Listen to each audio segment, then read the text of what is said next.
Hello everyone, welcome to Home scientist.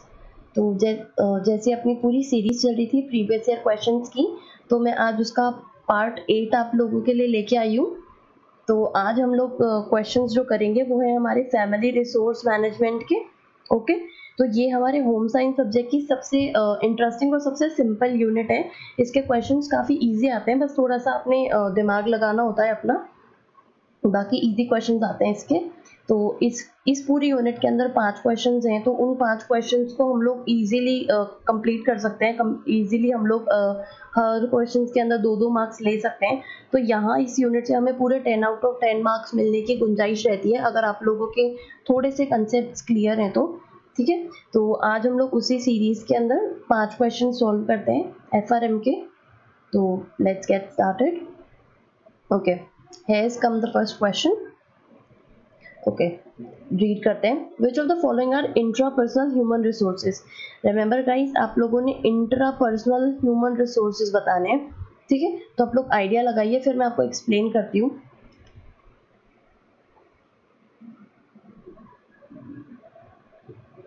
I hope आपने idea लगा लिया होगा.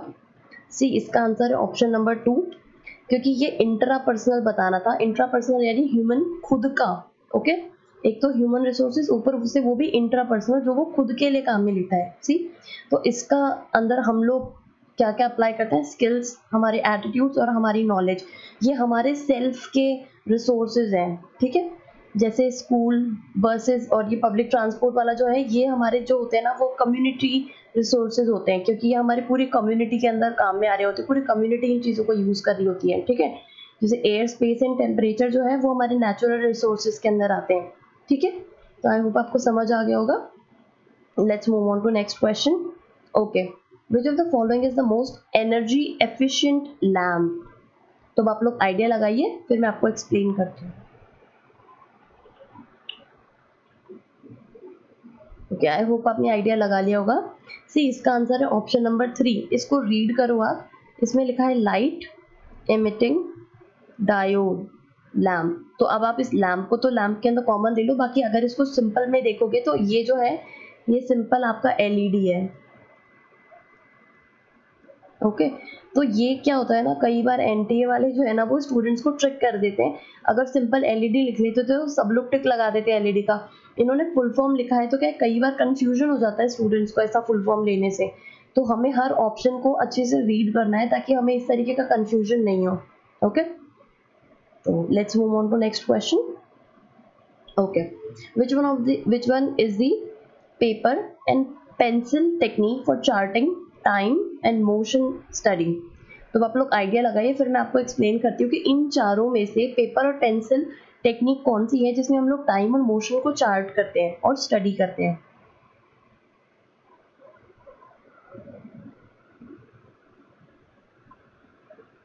आई होप आपने आइडिया लगा लिया होगा. सी, इसका आंसर है option number 2, that is process chart. Process chart क्या होता है ना, प्रोसेस चार्ट वो वाले चार्ट होते हैं जिसके अंदर हम लोग हमारे होम मैनेजमेंट के या जो होम टास्क होते हैं ना, यानी जो आप जो खुद घर में टास्क करोगे या फिर आप लोग जो किचन में टास्क कर रहे हो, वो सारे जो चार्टिंग इसके अंदर होती है ना, उनको हम लोग प्रोसेस चार्ट बोलते हैं. ठीक है, अगर इनको हम लोग किचन में काम नहीं ले रहे और एक नॉर्मल जगह पे चार्टिंग कर रहे हैं टाइम की और मोशन की, तो उस टाइम पे इनको जो है ना, वो फ्लो प्रोसेस चार्ट बोलते हैं. ठीक है, क्या बोलते हैं? फ्लो प्रोसेस चार्ट बोलते हैं. ठीक है, ये जो प्रोसेस चार्ट्स होते हैं ना, इनके अंदर स्टेप बाय स्टेप डिस्क्रिप्शन दिया हुआ रहता है पूरी प्रोसेस का.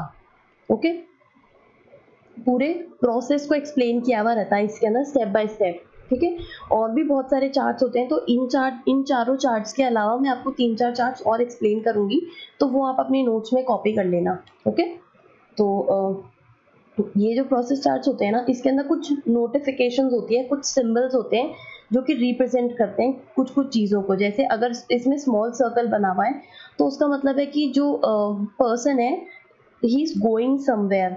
ओके, अगर बड़ा सर्कल बना हुआ है, इसका मतलब है that person is standing and doing some work with his hands. Okay, यानी वो सिंपल खड़ा है, बट वो कुछ काम जो है वो अपने हाथों से कुछ काम कर रहा है. ओके, अगर इसमें स्क्वायर बना हुआ होता है, तो स्क्वायर का मतलब होता है कि वो जो पर्सन है, he is just inspecting with his eyes, यानी वो सिर्फ अपने आईज को काम में लेके किसी चीज को ढूंढ रहा है। ओके, अगर इसमें ट्रायंगल बना हुआ है इसका मतलब है कि अभी कुछ भी नहीं हो रहा है, nothing is happening, he is just at rest. Okay, तो ये कुछ सिंबल्स होते हैं जो कि प्रोसेस चार्ट्स के अंदर काम आते हैं। अब मैं आपको बताती हूँ माइक्रो मोशन एनालिसिस चार्ट्स क्या होते हैं। माइक्रो मोशन एनालिसिस चार्ट्स होते हैं ना, वो हमें गिलबर्ट ने दिए थे। ओके, इनका नाम था गिलबर्ट। तो इनको और कोई नाम समझ नहीं आ रहा था कि मैं क्या नाम रखूं, जो भी मैं इस प्रोसेस चार्ट को मैं दूंगा, या फिर इसमें कुछ सिंबल्स उन्होंने दिए थे तो उनका उसको नाम समझ नहीं आ रहा था, तो उन्होंने जस्ट अपने नाम का उल्टा कर दिया। Like Gilbert spells like GILBRETH, Gilbert, तो उन्होंने जस्ट उसका उल्टा कर दिया, तो ये थर्बलिंग्स हो गए। ठीक है, तो उन्होंने माइक्रो मोशन एनालिसिस में जो चार्ट दिए थे ना, उसके अंदर इन्होंने 18 थर्बलिंग्स दिए थे। ठीक है, जो कि अलग अलग सिंबल्स को रिप्रेजेंट करते हैं। ठीक है, जैसे कुछ सर्च का था, कुछ फाइंड का था, अगर आप कुछ ग्रास्प कर रहे हैं तो उसका अलग सिंबल था। ठीक है, अगर आप कुछ असेंबल कर रहे हैं तो उसका अलग है, अगर आप कुछ मतलब क्या बोलते हैं, प्लान कर रहे हैं तो उसका अलग है, अगर आप कुछ होल्ड कर रहे हैं, अगर आप रेस्ट पे हैं, तो उन सारी चीज़ों के अलग अलग सिंबल्स और अलग अलग हाँ, मतलब एक तरीके से सिंबल्स ही थे वो सारे, तो इनिशियल्स या सिंबल्स जो हैं वो दिए थे। ठीक है, तो ये जो आते हैं ये माइक्रो मोशन एनालिसिस में आता है। इन्होंने जो चार्ट दिया था उसको हम लोग सिमो चार्ट बोलते हैं,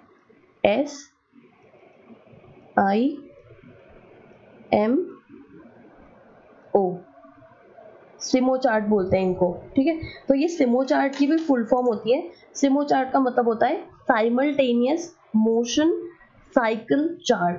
ठीक है, यानी इसके अंदर कॉन्टिन्यूस तरीके से कुछ जो काम हो रहा है, ठीक है, तो उस चीज को कवर करने के लिए ये वाले चार्ट होते हैं। तो ये जो थर्बलिंग्स होते हैं 18 थर्बलिंग्स, ये काम आते हैं आपके सिमो चार्ट के अंदर। ठीक है, आई होप आपको समझ आ गया होगा।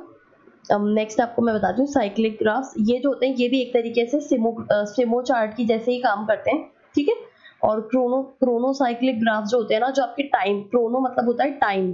ठीक है, इस चार्ट के अंदर आपका टाइम भी रिप्रेजेंट हो रहा होता है, तो ये वो वाले चार्ट होते हैं।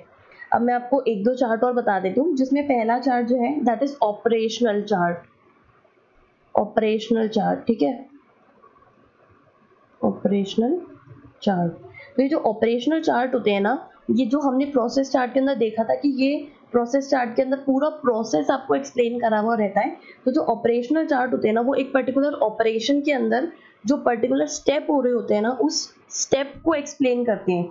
तो वो जो होते हैं वो ऑपरेशनल चार्ट्स होते हैं। ओके, नेक्स्ट चार्ट जो हम लोग पढ़ेंगे वो है हमारे मल्टीमैन चार्ट। तो ये जो मल्टीमैन चार्ट होते हैं ना, ये क्या होते हैं, इसके अंदर हम लोग दो से ज्यादा अगर कोई इंसान एक साथ काम कर रहे हैं ना, तो उनकी जो स्टडी हो रही होती है, सेम टाइम पे वो लोग काम कर रहे होते हैं, तो उसको हम लोग मल्टी मैन चार्ट बोलते हैं। जैसे नाम ही रिप्रेजेंट कर रहे हैं मल्टी मैन, यानी एक साथ दो से ज्यादा लोग काम कर रहे हैं और एक ही एक्टिविटी को वो कैरी आउट कर रहे हैं, तो वो चीज जो कवर होती है वो मल्टी मैन चार्ट में कवर होती है। ठीक है, आपको समझ आ गए होंगे। नेक्स्ट आते हैं हमारे पाथवे चार्ट्स। तो जो जैसे गिलबर्ट ने तो हमें माइक्रो मोशन चार्ट दिए थे, जो इनकी वाइफ थी ना, उन्होंने जो दिया था, मिसेस गिलबर्ट ने, उन्होंने पाथवे चार्ट दिया था। ठीक है, ये भी एक तरीके से मतलब पूरा सिमोग्राफ जैसा ही होता है, बट इसमें क्या होता है ना, पिन और स्ट्रिंग की हेल्प ली जाती है। जैसे उन्होंने पूरा ग्राफ बना लिया कि यहाँ पहले ये काम होगा, पहले ये काम होगा, उन्होंने पूरा सेट कर लिया कि यहाँ से यहाँ जाना है, फिर यहाँ से यहाँ जाना है, फिर यहाँ से यहाँ जाना है। तो उन्होंने क्या किया, वो जो अपने थंब पेन्स आते हैं ना, वो थंब पेन्स लगाए और उससे एक स्ट्रिंग अटैच कर दी कि पहले यहाँ से यहाँ जाना है, फिर आपने यहाँ से यहाँ जाना है, फिर आपने यहाँ से यहाँ जाना है, फिर आपका ये काम यहाँ पे खत्म होगा। ठीक है, तो एक तरीके से उन्होंने पाथवे एक्सप्लेन कर दिया पूरा। ठीक है, जिससे कि आप लोग का टाइम कंज्यूम जो हो रहा है वो थोड़ा कम हो जाए। तो ये जो दिया था ये मिसेस गिलबर्ट ने दिया था और इसको हम लोग बोलते हैं पाथवे चार्ट। तो उन्होंने पूरा पाथवे एक्सप्लेन कर दिया, तो ये हो गया pathway chart. Okay, I hope आपको सारे टाइप ऑफ चार्ट समझ आ गए होंगे। मैं इसका एक अलग से सेपरेट लेसन भी बना दूंगी, तो आप लोग को और इजी रह जाएंगे अंडरस्टैंड करने के अंदर। ओके, तो अभी हम लोग नेक्स्ट क्वेश्चन पे चलते हैं। ओके, क्वेश्चन 4 रीड करते हैं। Reducing material use, minimising toxic dispersion and recycling for protection. तो of environment is referred as. तो ये जो 3 एक्टिविटीज हुई है यहाँ पे कि हमने मटेरियल यूज कम कर दिया है, हमारे टॉक्सिक डिस्पर्जन कम कर दिया है, और साथ साथ में हम लोग रिसाइकलिंग भी कर रहे हैं, तो ये जो सारी चीजें हैं इनको क्या बोलते हैं? तो आप लोग आइडिया लगाए, फिर मैं आपको एक्सप्लेन करती हूँ।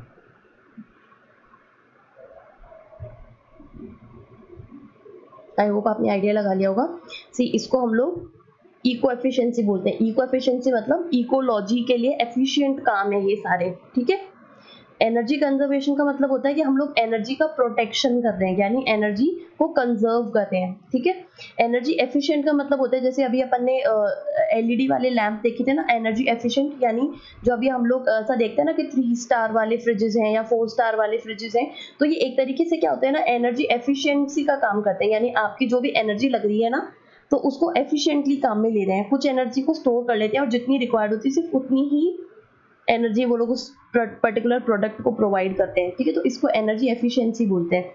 और मटेरियल एफिशिएंसी यानी किसी भी पर्टिकुलर मटेरियल को एफिशिएंटली यूज में लेना। अगर आपको कुछ भी, जैसे हम लोग हमारे रिसोर्सेज के लिए बोलते हैं ना, जो नेचुरल रिसोर्सेज होते हैं हमारे, उनके लिए बोलते हैं कि आप जैसा कोल है या पेट्रोलियम है, इनको एफिशिएंटली यूज करिए, यानी जितनी रिक्वायर्ड है उतना ही काम में लीजिए, ठीक है। तो ये वो चीज से रिलेटेड है।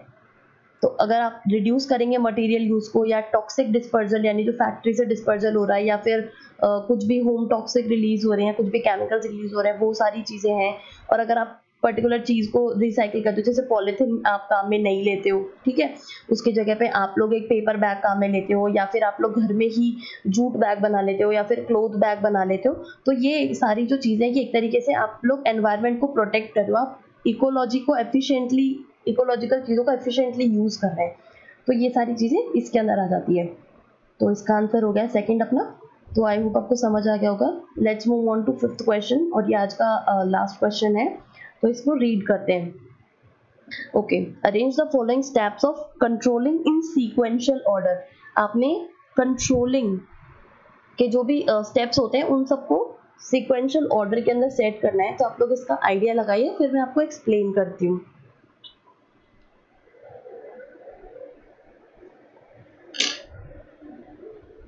आई होप आपने इसका आइडिया लगा लिया होगा। इसका ऑप्शन है हमारा ऑप्शन नंबर 3। ओके,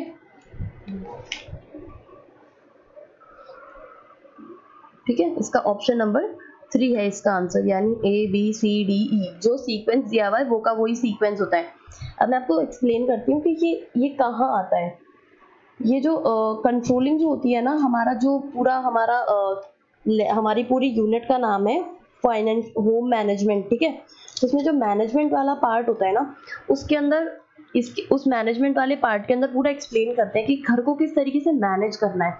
तो उसके लिए कुछ कुछ स्टेप दिए हुए रहते हैं, या फिर घर में कोई प्रॉब्लम आई है तो उसको कैसे मैनेज करना है, या फिर घर के अंदर जो भी रिसोर्सेज हैं उन सबको किस तरीके से मैनेज करना है, ठीक है। तो ये सारी चीजें उसके अंदर आती है। तो ये मैनेजमेंट की प्रोसेस के अंदर कुछ 7 स्टेप्स होते हैं, ठीक है। जैसे प्लानिंग हो गया, ऑर्गेनाइजिंग हो गया, कंट्रोलिंग हो गया, फिर सुपरविजन, फिर डायरेक्टिंग, फिर गाइडिंग एंड फिर इवैल्यूएटिंग, यानी लास्ट में जाके हम लोग इवैल्यूएट करते हैं कि हमने जो भी प्रोसेस देखा है, वो प्लानिंग करी है, वो सारी सही है या नहीं है, और इससे हमारे रिजल्ट आया कि नहीं आया, ठीक है। तो इसमें जो थर्ड वाला स्टेप होता है उसको हम लोग बोलते हैं कंट्रोलिंग का स्टेप, ठीक है, जिसके अंदर हम लोग एक तरीके से जो भी हमने अभी तक ऑर्गेनाइज करा है या प्लान करा है उसको एक तरीके से उसकी जो भी परफॉर्मेंस है उसको चेक करना होता है। तो इस कंट्रोलिंग के भी कुछ पर्टिकुलर स्टेप्स होते हैं। जैसा पहला स्टेप है हमारा स्टैब्लिशिंग स्टैंडर्ड्स, यानी पहले हम लोग कुछ स्टैंडर्ड्स बनाएंगे कि इसके ऊपर हमें काम करना है। उसके बाद में हम लोग जो पर्टिकुलर परफॉर्मेंस जो हो रही है उस परफॉर्मेंस को मेजर करेंगे कि वो सही हो रही है या नहीं हो रही है। फिर हम लोग कंपेयर करेंगे हमारे परफॉर्मेंस विद स्टैंडर्ड को, यानी जो हमने स्टैंडर्ड सेट करे थे और जो हमारी परफॉर्मेंस अभी तक हुई है, वो हमारी जो परफॉर्मेंस है वो हमारे स्टैंडर्ड्स को मीट अप कर रही है या नहीं कर रही है, ठीक है। फिर नेक्स्ट हम लोग देखेंगे कि डिटेक्ट डेविएशंस, यानी हमने जो स्टैंडर्ड्स प्लान किए थे तो और जो हमने परफॉर्मेंस करी वो दोनों एग्जैक्ट पैरेलल चल रहे हैं, यानी सेम चल रहे हैं, या फिर हमारी जो परफॉर्मेंस है वो कहीं लैग कर रही है हमारे स्टैंडर्ड्स को फुलफिल करने के अंदर, ठीक है। और अगर कहीं पे कोई डेविएशन आ रहा है या लैगिंग आ रही है तो हम लोग उसको कंप्लीट करने के लिए करेक्टिव एक्शंस लेते हैं, ठीक है। तो ये जो सारे 5 स्टेप्स है ये हमारे कंट्रोलिंग के स्टेप्स हैं। तो आई होप आपको समझ आ गया होगा। तो इसका आंसर हमारा जो सीक्वेंस दिया हुआ था ABCDE वो ही रहेगा। तो इसका ऑप्शन नंबर 3 इसका आंसर हो जाएगा। ठीक है, तो आज के हमारे क्वेश्चन इतने ही थे। Thank you so much. अगर आपको मेरे लेसन्स पसंद आ रहे हैं तो प्लीज़ मुझे कमेंट सेक्शन में कमेंट करके बताइए कि आपको और कौन कौन से लेसन्स चाहिए, या फिर कोई कंसेप्ट है जो आप लोग पहले पढ़ना चाहते हैं एग्जाम के अंदर। अभी हमारे पास कोई भी ऑफिशियल नोटिफिकेशन नहीं आई है, और जैसे कि आपको ध्यान है कि हमारे पास अभी JEE और हमारे जो नीट का एग्जाम होता है उनकी डेट जो है वो फाइनलाइज हो गई हैं जुलाई के अंदर और अगस्त के अंदर। तो शायद है कि अपना नेट JRF का एग्जाम जो है वो भी जल्दी ही वो लोग बता देंगे। तो आप अपनी पढ़ाई को कंटिन्यू रखिए इसी तरीके से। और अगर कोई कंसेप्ट है जो आपको नहीं समझ आ रहा है तो प्लीज़ मुझे कमेंट सेक्शन में कमेंट करके बताइए क्या आपको समझ नहीं आ रहा है, तो हम लोग वो टॉपिक पहले कवर कर लेंगे। ओके, और अगर आप चैनल पे नए हैं तो प्लीज़ चैनल को सब्सक्राइब कीजिए और वीडियो को लाइक कीजिए और अपना बहुत सारा प्यार मुझे दीजिए कमेंट सेक्शन में कमेंट करके। Thank you so much.